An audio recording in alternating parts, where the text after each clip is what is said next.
The sun was shining on day 7 as we headed to West Wittering and the beach.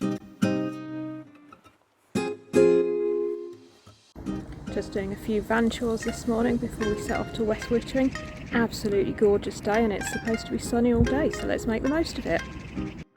We were staying at the Littlehampton Caravan and Motorhome club site. We will do a separate video in more detail, but we thought it was well maintained with good facilities and we enjoyed our stay there. We used to have a caravan and we did wonder whether packing up a motorhome every day to go out would be a bit of a faff, but to be honest, it was no bother at all.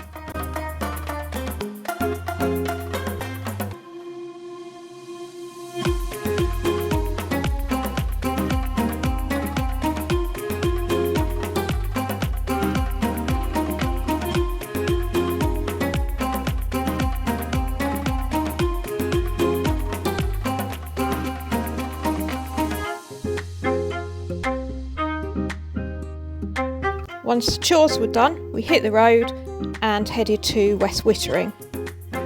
At this time of year it's £2 to park all day and you can pre-book that online.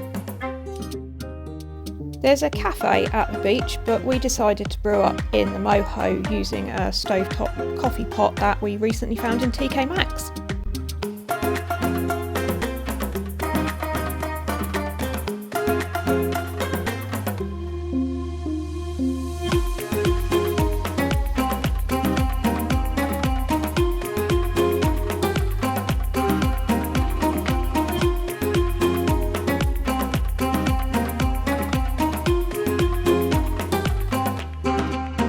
I did a bit of editing as we watched the waves come closer as the tide came in.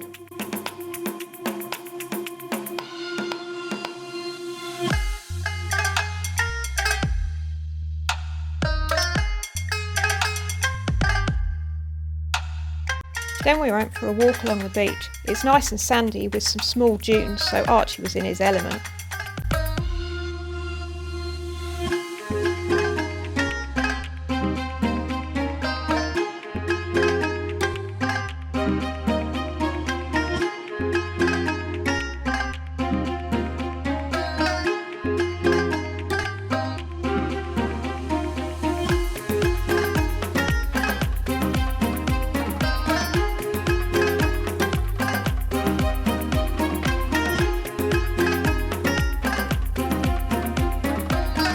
Back at the Moho, Sandy enjoyed looking out of the window and probably barking at passers-by, while we chilled out and watched a bit more football.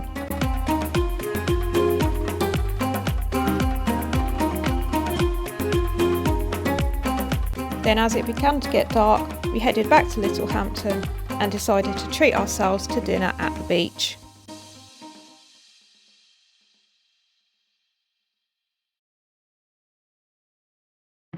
The next day was the last day of our holiday and the plan was to call in at Southsea on our way home, maybe stay there a few hours, have a cup of coffee and hit the road nice and early. But we were having such a great time that we decided we'd stay around. In the end, we only headed home after dinner. Our walk took us past the D-Day Museum. One of the exhibits is this tank landing craft which you can go on board and explore.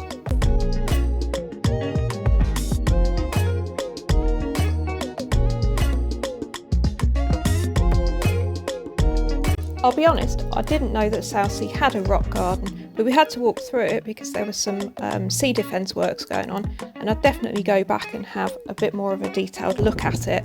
Here are these sea defence works taking place, which was equally impressive to be honest.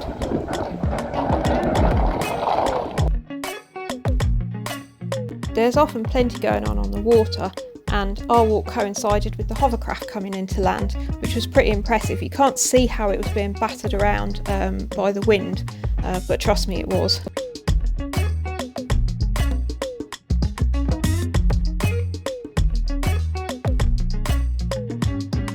We were about to have a windy game of mini golf until we saw the sign saying no dogs were allowed. So instead we headed back to Clarence Pier and had a quick look at it. It's an unusual pier because it runs along the coast rather than going out to sea. Not sure Archie was too impressed.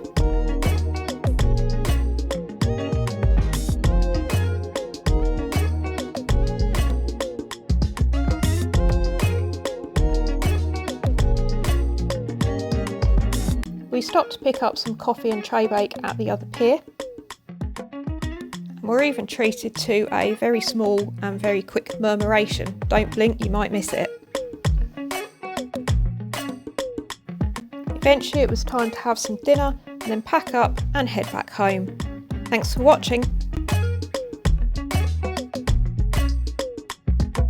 If you enjoyed this video, please do like and subscribe, and we'll see you in the next one.